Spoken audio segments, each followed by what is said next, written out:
सिख धर्म के आदि गुरु गुरु नानक हो गए। गुरु नानक जब 55-60 साल के हुए तो बिल्कुल निवृत्त हो गए और स्वभाव जरा थोड़ा कड़क बना दिया ताकि कोई नजीक ना आवे। जैसे सांप फुंकाड़ा मारता ना लोग दूर रहे, ऐसे महापुरुष भी एकांत के लिए कभी लीला करते। अच्छे अच्छे भाग गए, लेकिन एक भाई लहणा जानता था कि संत डांटे फटकारे कुछ भी हो, लेकिन संत की सेवा भागशाली को मिलती है। संत शरण जो जन पड़े सो जन उद्धरण हार, संत की निंदा नानका बहिर बहिर अवतार। किसी का कुल खानदान बर्बाद करना हो तो उसको संत के साथ एंटी कर दो, संत की निंदा करना उसको सिखा दो, उसका सर्वनाश हो जाएगा। और किसी का कुल खानदान चमकाना हो 7-7 पीढ़ी तो संत की सेवा का महत्व बता दो, संत की शरण में जाने की उसको महिमा सिखा दो, देर सबेर उसके खानदान चमकने लग जाएंगे। जयराम जी की। तो भाई लहणा लग गए, भाई लहणा लग गए और नानक जी के बिल्कुल ऐसे इशारे मात्र से 4 प्रकार के सेवक होते हैं। एक होते उत्तम सेवक, दूसरे होते मध्यम, तीसरे होते कनिष्ठ, तीसरे चौथे होते फोर्थ क्लास। फोर्थ क्लास लोग ये होते कि संत कहे फिर भी टालम टोल करे। जयराम जी की। उसको बोलते फोर्थ क्लास भगत। थर्ड क्लास ये होते कि संत का कहना और उसका लग जाना। सेकंड क्लास वे होते हैं कि संत का संकेत मिलते ही उस काम में लग जाए। और फर्स्ट क्लास ये होते हैं कि संत का संकेत न मिले फिर भी संत का ये कार्य है ढूंढ ढूंढ के लग जाए, वो फर्स्ट क्लास भक्त होते हैं। जयराम जी की। उन्हीं में संत की कृपा पूर्ण हजम होती है। 2 नंबर वाले में उतनी, 3 नंबर वाले में उतनी, और फोर्थ क्लास में जरा टच करके वापस। जयराम जी की। बोलो ऐसा ही होता है। तो भाई लहणा ऐसा फर्स्ट क्लास प्रकार का संत सेवित। तो गुरु नानक ने उनकी परीक्षाएं ली और आखिर गुरु नानक ने उनको नाम दिया अंगत देव, और अंत में अपना आध्यात्मिक बल और सारे आश्रमों का आधिपत्य भी अंगत को तिलक करके अर्पित कर दिया। तो गुरु नानक के बाद हो गए अंगत देव। अंगत देव की लड़की जिसके भतीजे से ब्याही थी उसका नाम था अमरदास। अमरदास गंगा जी स्नान करने जाते, 6-6 महीना लगता पैदल जाते गंगा स्नान करने को। ऐसे 23 स्नान किए, 6 महीने स्नान में लग गए तो 23 साल बीत गए, 6 महीना रोजगार। 24वां स्नान करने जब जा रहे थे तो किसी ब्रह्मचारी के साथ रास्ते में भेंट हो गई। बातचीत करते करते वो मार्ग के मित्र बन गए। जब वापस आ रहे तो अमरदास ने कहा कि अपन साथ साथ चलते, मेरा गांव पहले आएगा, अभी रात हो रही है, तुम मेरे घर ठहरो और रात भर मेरे यहाँ ठहरो, भोजन भोजन करो, सुबह फिर तुम चले जाना, 8-10 कोस जो भी है तुम दिन को यात्रा करना। वो ब्रह्मचारी ठहर गए। रात को अपना भोजन भोजन हुआ, खटिया बिछी प्रांगण में, बातचीत का सिलसिला चला। ब्रह्मचारी ने पूछा कि तुम्हारा गुरु कौन है? अमरदास तुम्हारा गुरु कौन है? बोले मेरा गुरु, मैं तो गंगा माई को गुरु मानता हूँ, गंगा माई में स्नान करता हूँ और 23 स्नान पूरे हुए, 24वां हुआ। मेरी उम्र अभी 50-55 जो भी हो गई है, मैं तो गंगा माई। उस ब्रह्मचारी ने अपना कंबल उठाया, बगल में धरा, बोले धत तेरे की निगुरा, पहले बोला होता तो मैं तेरे घर का भोजन भी नहीं खाता। अरे निगुरा, तूने तो मेरा धर्म कर्म ही क्षीण कर दिया। बोले क्यों क्यों क्यों क्यों, क्या तुम्हारे पास कोई तुम्हारा जीवित हयात कोई सदगुरु नहीं? गंगा माई को गुरु माना, फलाने देवता को गुरु माना, ये तो ठीक है, लेकिन तू मनुष्य है। ऐसे तो सूर्य नारायण भी भगवान है, लेकिन सूर्य नारायण इधर आके तेरे को उपदेश दे तो तू जल मर गया। तो मनुष्य को तो मनुष्य आकृति वाला महापुरुष जब सदगुरु मिलेगा तभी कल्याण होगा। अब तो निगुरा है और इतनी उम्र गंवा दिया, धत तेरे की, मैंने निगुरे के घर का भोजन किया, भले मेरा अन्न खा के तो मैं मन खराब किया, लेकिन रात को तेरे पास रह के मैं अपनी रात खराब नहीं करूंगा। और ब्रह्मचारी तो चलता भया। अमरदास को हुआ कि मैं अपने को बड़ा धर्मात्मा मानता हूं, लेकिन ब्रह्मचारी की नज़र में तो मैं 2 पैसे का भी नहीं। बड़ा इसको ग्लानि हुई। रात को सोया, लेकिन बार बार उस ब्रह्मचारी के सत्य वचन चुभ गए। धत तेरे की निगुरा, तेरी दोस्ती मेरे को तो निगुरा बना देगी। मैं मरना भूखा रहना कबूल करूंगा, जागना कबूल करूंगा, लेकिन तेरे निगुरे के साथ जीवन समय बर्बाद नहीं करूंगा। रिपीटेशन होता गया रात भर। सुबह उठा तो अंगद देव की बेटी जो अपने भतीजे के यहाँ भी आई थी, वो रोज गुरु जी का पाठ करती थी, गुरु ग्रंथ साहब का, रोज सुखमनी का पाठ करती थी। आज तक तो उसने कथा के तरफ ध्यान नहीं दिया, मैं तो गंगा नहा रहा हूँ, मैं तो गंगा नहा रहा हूँ, उसी भूत में था। आज वो अमरो बीबी के चरणों में बैठा वो पाठ करती है और ये काका ससुर जी सुन रहे। तो पाठ में आया, जेको जन्म मरण ते डरे साध जिना की शरणी पड़े, जेको अपना दुख मिटावे साध जिना की सेवा पावे, साध जना मिल हर जस गाये, नानक सतगुरु भेटिया मैल जन्म जन्म दे लथे, औखी घड़ी न देखण दे वही सतगुरु अपना वृद्ध संभाले। आदि आदि जो कुछ सुनने को मिला उससे उसका हृदय और भीगा। बीवी अमरो को कहा कि तू मेरी भतीजी की पत्नी है, लेकिन तेरे पिताजी गुरु अंगद देव हैं, तू कृपा करके अपने पिताजी को बोलो कि मेरे को शिष्य के रूप में स्वीकार करे, मेरे को तुम दीक्षा दिलाओ। अमरो ने कहा देखो वो पिताजी थे तब थे, जब गुरु गादी पे बैठे तो वो मेरे पिता नहीं है, मेरे गुरुदेव हैं। आप चलो, मैं गुरुदेव को प्रार्थना करूंगी, फिर गुरुदेव की जैसी आज्ञा होगी वो आपको और मेरे को शिरोधार्य है। यहाँ लागवग नहीं चलती है, जयराम जी की। यहाँ रिश्ते नातेदारों का बोलबाला नहीं होता है। यहाँ तो जिसकी जैसी श्रद्धा, जैसी सेवा, ऐसा लाभ करनी आपो आपनी के नेड़े के दूर। नेता को तो पोलसन लगा सकते, लेकिन संत को पोलसन लगाना बेवकूफ़ों का काम है। जयराम जी की संत सब समझते कि ये नेता टाइप बात कर रहा है कि शिष्य टाइप से बात कर रहा है। हाँ हूँ कर देंगे, लेकिन पोलसन को परख लेते संत लोग। जयराम जी बोलना पड़ेगा। तो कम से कम एक जगह तो ऐसी रखो कि पोलसन रहित बातचीत करो, कूड़ कपट रहित बात करो, मीठी मीठी बात करके अंदर में गुड़ गुड़ करे, तो इससे क्या होता है? अपने कोई घाटा होता है? तो ससुरा जी आप मेरे ससुरा के तुल्य हैं, ससुरा के भाई हैं, और ससुरा पिता तुल्य होता है, और मेरे पिता अंगद देव गुरु तुल्य हैं। आप बोलो तो मैं चलूँ, वो चली। जाके अपने पिता को गुरु की नाई प्रणाम करते हुए कहा, बीबी अमरो ने सारी बात सुनाई।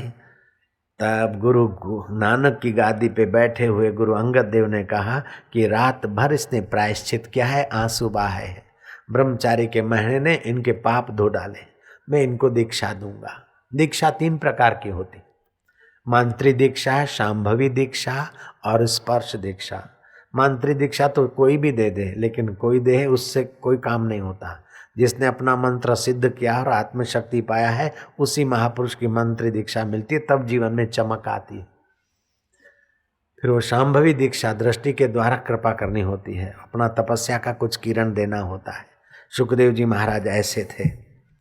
शास्त्र तो यहाँ तक लिखते कि जो दीक्षाहीन है उसके सत्कर्म इतने फलित भी नहीं होते हैं। जैसे पत्थर पे खेती नहीं होती, ऐसे दीक्षा विहीन का मन प्रसाद और आध्यात्मिक उन्नति ठीक से नहीं होती है।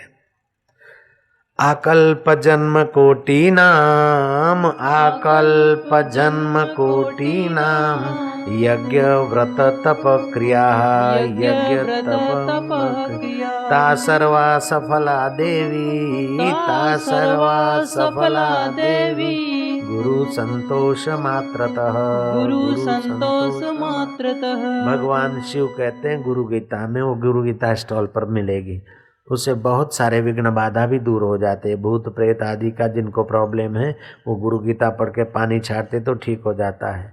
घर में और कोई प्रॉब्लम है तभी भी गुरु गीता, एक छोटे सा ही ग्रंथ है, उसका जरा सा पाठ करके घर में पानी छाटना, खुद पानी पीना, इससे बहुत लोगों को लाभ हुए हैं। तो इस गुरु गीता का ये श्लोक है जो आपने सुना, वो 149वां श्लोक है। भगवान कहते हैं कि हे देवी, कल्प पर्यंत के करोड़ों जन्मों के यज्ञ, व्रत, तप और शास्त्रोक्त क्रियाएं, ये सब गुरुदेव के संतोष मात्र से सफल हो जाती है। अदीक्षता ये कुर्वन्ति, अदीक्षता ये कुर्वन्ति, जप पूजादि क्रिया, जप पूजादि क्रिया, जप पूजादिका क्रिया जप पूजादिका क्रिया न भवन्ति प्रिये तेषां न भवन्ति प्रिये तेषां शीलायाम उपयांति बीजम शीलायाम उपयांति बीजम।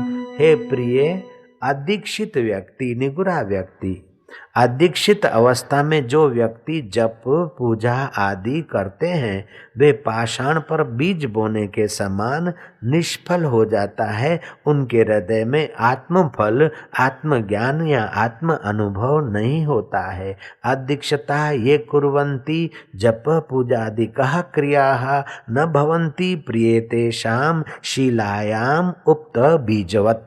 जैसे शिला पर बीज बोने से कोई विशेष फल नहीं होता, ऐसे निगुरे लोगों को कोई विशेष आध्यात्मिक अनुभव नहीं होता है। निगुरे का नहीं कोई ठिकाना, 84 में आना जाना, यम का बने मेहमान, सुन ले चतुर सुजान, निगुरा नहीं रहना। इस प्रकार का ज्ञान जब ब्रह्मचारी ने दिया तो अमरदास की अमर दृष्टि जगी और गुरु अंगद देव के चरणों में उसने जाकर प्रार्थना की। बीबी अमरों की भी थोड़ी प्रार्थना स्वीकार हो गई और गुरु अमरदास को, अमरदास भगत को गुरु अंगद देव ने दीक्षा दी। दीक्षा दी और दीक्षा के विधि के अनुसार साधना में लग गए। थोड़े ही दिनों में उनके हृदय का मैल दूर हो गया, अज्ञान दूर हो गया और उनको ब्रह्म ज्ञान हुआ। गुरु अंगद देव ने अमरदास को सुयोग्य समझकर अपना अंतिम जीवन एकांत में गुजारने के लिए गुरु नानक के द्वारा जो गुरुपद मिला था वही गुरुपद अंगद देव ने अमरदास को संभला दिया और तीसरी पातशाही के गुरु हुए अमरदास। जय राम जी की। कहाँ एक ब्रह्मचारी का महीना लगा और कहाँ गुरु दीक्षा ली। और गंगा स्नान तो कई लोग कर रहे हैं, लेकिन गुरु दीक्षा के द्वारा अमरदास की साधना अमर हो गई। सिख धर्म के तीसरे गुरु गुरु अमरदास हो गए। कहने का तात्पर्य है, जब सत्संग मिलता है और मन का प्रसाद मिलता है तो आदमी को अमर आत्मा की शक्तियों का अनुभव होता है। तुम मरने के लिए नहीं पैदा हुए हो, तुम कष्ट सहने के लिए नहीं पैदा हुए हो, तुम पशु होने के लिए, मर के पशु होने के लिए मनुष्य नहीं हुए हो, मरकर पेड़ पौधा बनने के लिए तुम मनुष्य नहीं हुए हो। मरकर तुम अमर आत्मा को पाओ, ऐसा ज्ञान पाने के लिए तुम्हारा जन्म हुआ है, ऐसा साधन भजन समझने के लिए तुम्हारे पास बुद्धि है। तो भगवान कहते हैं दीक्षा मूलम जपम सर्वम, दीक्षा मूलम जपम सर्वम, दीक्षा मूलम जपम सर्वम, दीक्षा मूलम जपम सर्वम, दीक्षा मूलम परम तपः, दीक्षा मूलम परम तपः, दीक्षा मूलम परम तपः, दीक्षा मूलम परम तपः, दीक्षाम आश्रित्य निवेदेश, दीक्षाम आश्रितः निवसेदः, यत्र कुत्राश्रमेवतः, यत्र कुत्राश्रमेवतः। दीक्षा जप प्रभुत्री क्रियाओं के मूल है। प्रवृत्ति प्रभुमयी क्रियाओं का मूल है दीक्षा। अतएव ब्रह्मचर्य आदि जिस किसी आश्रम में, चाहे ब्रह्मचर्य आश्रम में रहे, चाहे गृहस्थ आश्रम में रहे, चाहे वानप्रस्थ आश्रम में रहे, वे सब के सब लोगों को दीक्षा से ही सिद्धि प्राप्त होती है। दीक्षा का आश्रय लेना चाहिए। ब्रह्मचर्य आश्रम वाले को, वानप्रस्थ आश्रम वाले को, संन्यास आश्रम वाले को, गृहस्थी आश्रम वाले को दीक्षा का आश्रय लेना चाहिए। एक ग्रंथ में आता है कि दीक्षा मूलम जपम सर्वम, दीक्षा मूलम परम तपः, दीक्षाम आश्रित्य निवसेदः, यत्र कुत्राश्रमे वसन। जिस किसी आश्रम में बसता हो उसको दीक्षा का अवलंबन लेना चाहिए। भगवान राम के गुरु वशिष्ठ थे, भगवान कृष्ण के गुरु सांदीपनि थे, विवेकानंद के गुरु रामकृष्ण थे, रामकृष्ण के गुरु तोतापुरी थे, छत्रपति शिवाजी महाराज के गुरु थे समर्थ रामदास, और एमरसन के गुरु थे महात्मा थोरो। एमरसन अपने को भाग्यशाली मानता है कि मैं निगुरा नहीं हूं, थोरो जैसे महात्मा मेरे गुरु हैं। शिवाजी महाराज अपने को भाग्यशाली मानते हैं कि मैं अकेला नहीं हूं, समर्थ का दुआ मेरे साथ है, समर्थ की दीक्षा मेरे साथ है। छत्रपति शिवाजी महाराज समर्थ रामदास के चरणों में पहुंचे। ये गुरुदेव, संसार में सबको मरना पड़ता है, वैभव शाश्वत नहीं, शरीर मरण धर्मा है, कब मृत्यु आ जाए कोई पता नहीं। धर्म का संग्रह करना चाहिए और बड़े में बड़ा धर्म है कि जीव भगवान को पाले। आप मुझे दीक्षा दीजिए, मैं सन्यासी बनना चाहता हूँ। ये जुआनी है, या तो जोग करे या तो भोग भोगे। भोग में तो अंत में रोना पड़ता है और योग में तो परमात्मा से मुलाकात हो जाती है। मुझे सन्यास की दीक्षा दे दो।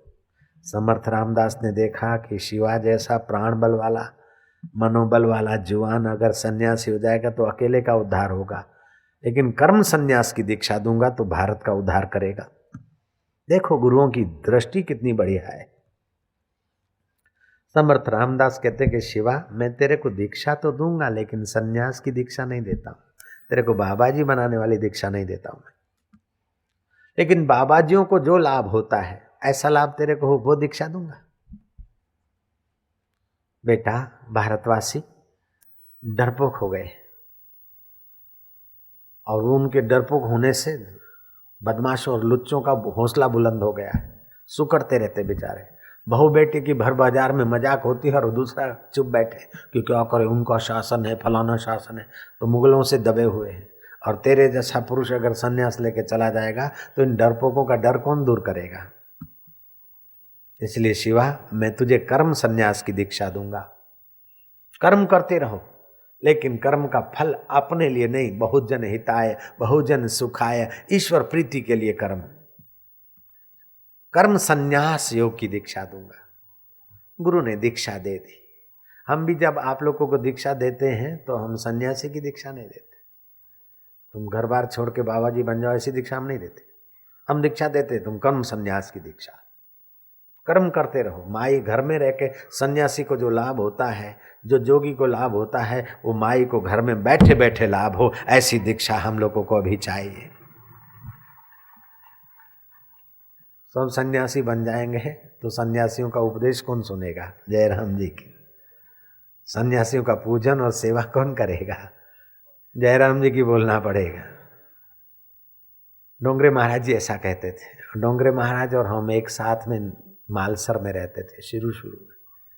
फिर वो तो भागवत की कथा में धीरे धीरे लोग संपर्क में आए। हम उस समय ऐसे नारायण नारायण। लेकिन एकांत में जिस किसी महापुरुष को मिलता है वो समाज के लिए भागा भागा बांटे बिना रहता नहीं है। ये भारतीय संतों की महिमा हमने देखी।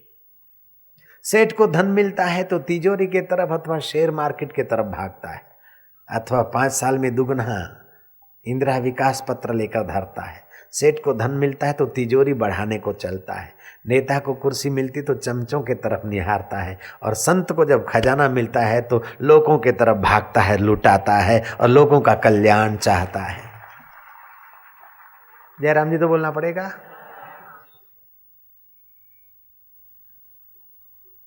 ईसाई लोगों को तो पादरियों को पेंशन मिलता है, पगार मिलता है, नौकर मिलता है, गाड़ी मिलता है। तुम भारत वाले हिंदू लोग साधुओं को कौन सा पगार देते हो? किस साधु को देते हो? कौन सी गाड़ी देते हो? कौन सा पेंशन देते हो?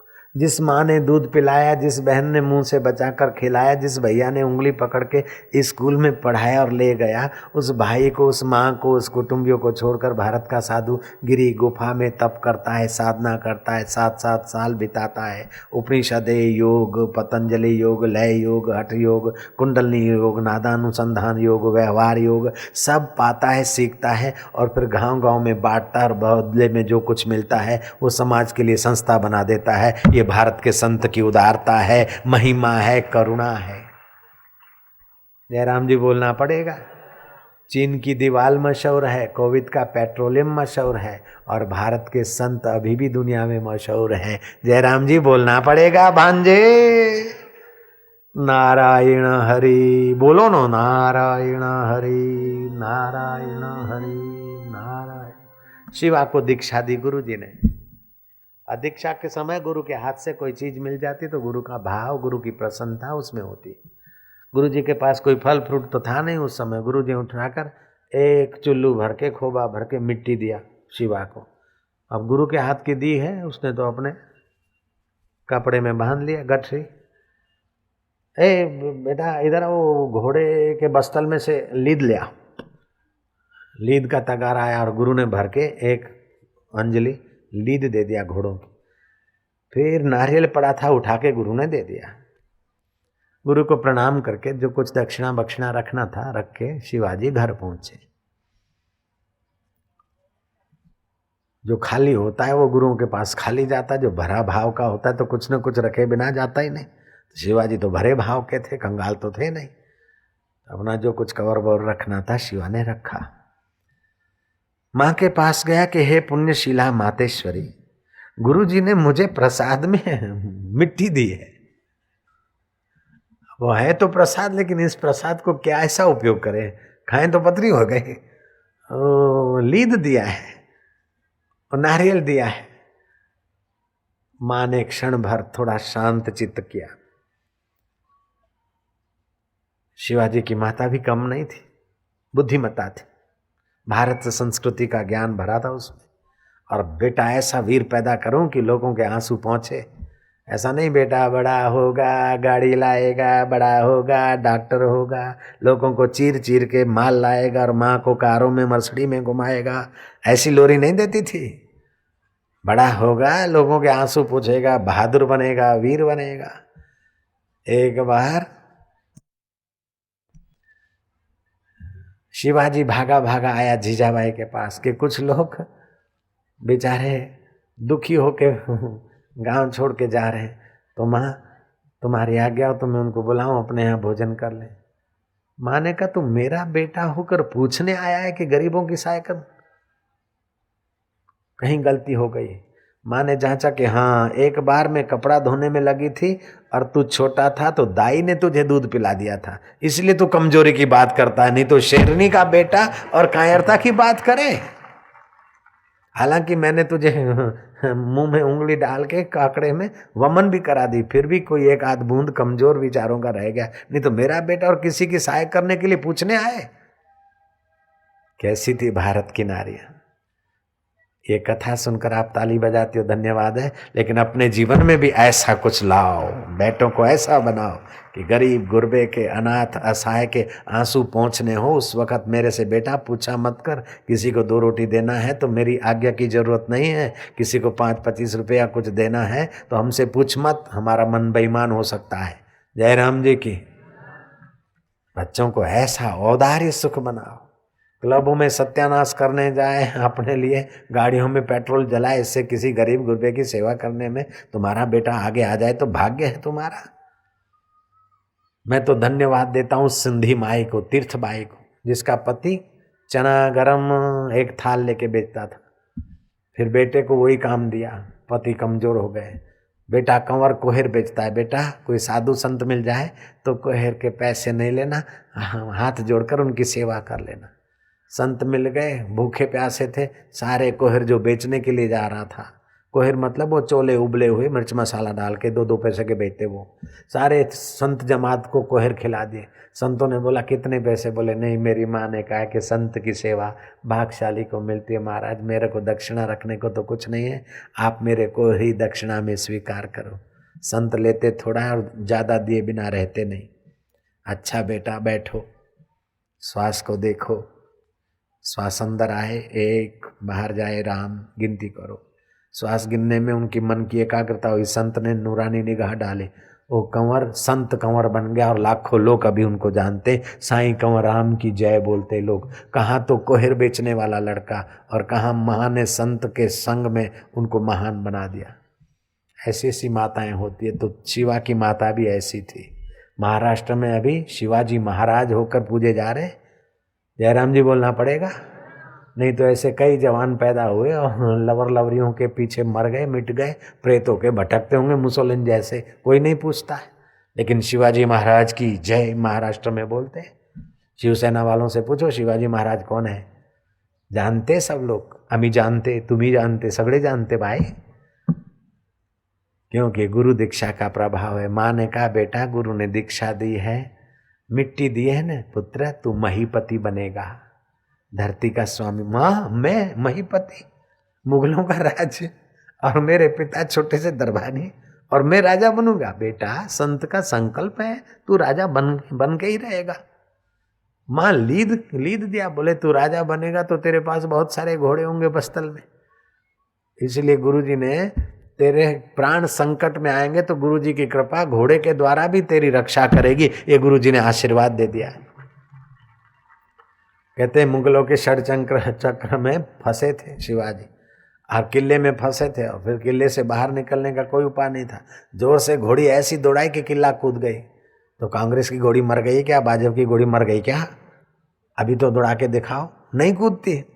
तो मानना पड़ेगा कि समर्थ रामदास की कृपा घोड़ी के द्वारा किला कूद गई। वो आज भी इस बात को स्वीकार करना पड़ता है। जयराम जी तो बोलना पड़ेगा।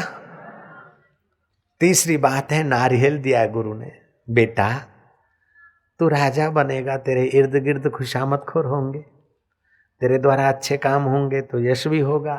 फिर तेरे को लगेगा मैं करता हूं, तू उसको भूल जाएगा, विठ्ठल को। उस समय जब तेरा मैं आ जाएगा तो उस तेरे मैं को निर्मूल करने के लिए गुरुजी ने अपना आशीर्वचन रूप नारियल दे दिया है। हुआ भी ऐसा कि शिवाजी कोई गढ़ बना रहे थे, अकाल राहत के कार्य करा रहे थे। शिवा के मन में हुआ कि ये बेचारे हजारों गरीबों को रोटी दे रहा हूँ, बढ़ई लगे हैं, कारीगर लगे हैं, ये लगे हैं, सुथार लगे, फलाने लगे। शिवाजी के मन में ये भाव आ रहे थे। समर्थ रामदास पहुंचे, शिवोबा इकडे या, ये पत्थर तोड़ दिया।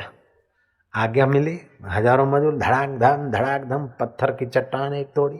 चट्टान के बीच से एक मेढक निकला और वहां थोड़ा सा पानी निकला और मेढक के मुंह में खोरा। क्यों शिवा, इसको भी तू ही रोजी देता है? शिवाजी चौंके के गुरुदेव क्षमा करो, मेरा अहम मिटाने के लिए आप पधारे। गुरुओं की बात बात में बात, जैसे केले की पात पात में पात। थी तो मिट्टी लेकिन महीपति बना दिया, थी तो लीद लेकिन प्राण संकट में थे तो गुरु की कृपा ने रक्षा कर लिया। था तो जरा सा नारियल लेकिन ईश्वर के आड़े आने वाले अहम को हटाने का वचन दे दिया। शास्त्र कहते हैं जिसको गुरु नहीं है उसका कोई सच्चा हितैषी भी नहीं है, सच्चा कोई रखवाला भी नहीं है। तुम्हारी धन संपत्ति वस्तु पैसे लेने वाले या तुम्हारे शरीर को सुविधा देने वाले तो कोई मिल जाएंगे, लेकिन मौत के समय तुम्हारी सद्गति तो गुरु मंत्र के द्वारा, गुरु के बताए हुए ज्ञान के द्वारा ही होगी। दीक्षा मूलम जपम सर्वम, दीक्षा मूलम जपम सर्वम, दीक्षा मूलम परम तपः, दीक्षा मूलम परम तपः, दृक्षाम आश्रित्य निवसेद, दृक्षाम आश्रित्य निवसेद, यत्र कुत्र श्रमे वसन्, यत्र कुत्राश्रमे वसन्, यत्र कुत्राश्रमे वसन्, यत्र कुत्राश्रमे वसन्। दीक्षा जप प्रभुमय कार्यों की मूल है। अतएव ब्रह्मचर्य, वानप्रस्थ या संन्यास आश्रम, किसी भी आश्रम में तुम रहते हो, दीक्षा तपस्या का मूल है और तपस्या भगवत प्राप्ति का सुगम सुंदर साधन है।